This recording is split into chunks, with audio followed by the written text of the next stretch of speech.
So what is it? The Breakfast Club meets Ocean's 11. The team who created this did a wonderful job matching up the two classic movies. It's got a great recruiting / let's get the team together montage. I love that everybody is from a different part of the social ladder and that they each have their own personal reason for joining the heist. 6 different students. Now maybe we thought this was bigger than us one-on-one, but there's no way it's gonna beat all of us together. I also love that they make it feel as realistic as they could. The Breakfast Club is known for how it realistically portrayed teens at the time, and even though this movie is nowhere as deep as that, it still attempts to show what real teens are like. In Ocean's 11, you feel like you could be a part of the team. Almost their entire plan seems possible. Yes, they do use the deus machina. Yes, they do use a deus machina in the form of the pinch, but that's besides the point. The point is, the perfect score doesn't take itself too seriously.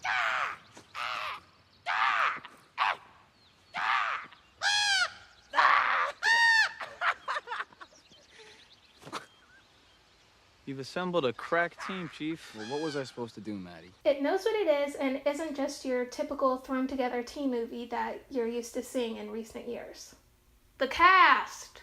How freaking cool is it that not one, but 2 Avengers were in the same cheesy teen movie? Side note, I swear this movie connection was referenced in Captain America: Winter Soldier.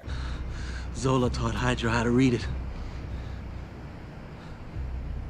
Your bank records, medical histories, voting patterns, emails, phone calls, your damn SAT scores.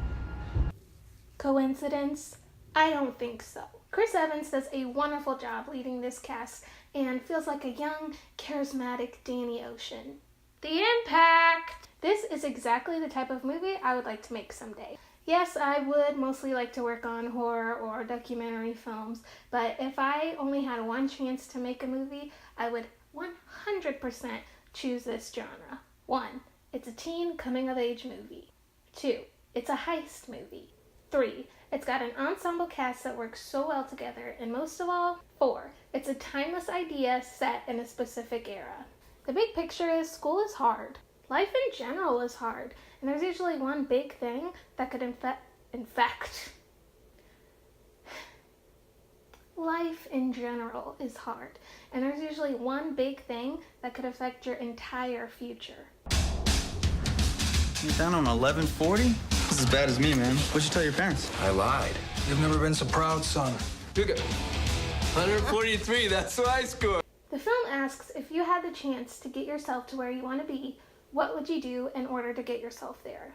It's a pretty basic idea that could be made into a movie now, next year, 10 years from now, and still be good at any time. I'd love to make something that could still be so relatable years and years after I create it. What I like about the perfect score is that along with this timeless idea, it is so obviously set in the early 2000s. This wasn't a creative choice that was made, it's just how things were at the time. They used whatever was popular back in 2003. You've got the technology, you got the music, you got the clothes, you got the obligatory Matrix scene.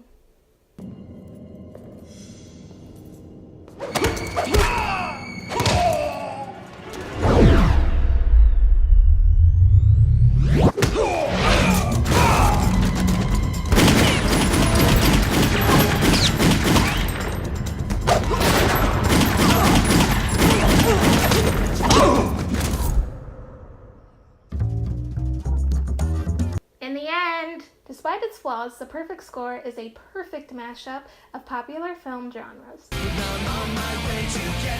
No matter what happens, when you get out of that room, you're still gonna be you, man. Well, Tessa's gonna change that. It's cheesy, it's funny, it's super relatable, and it stars a young Chris Evans. What more could you ask for? Are you interested in checking the movie out? If you've got Amazon Prime, you could watch it for free. This has been Appreciate Me, the Perfect Score edition. Feel free to check out some more movies I feel deserve your appreciation in the links down below. Thanks for watching, friends. Later.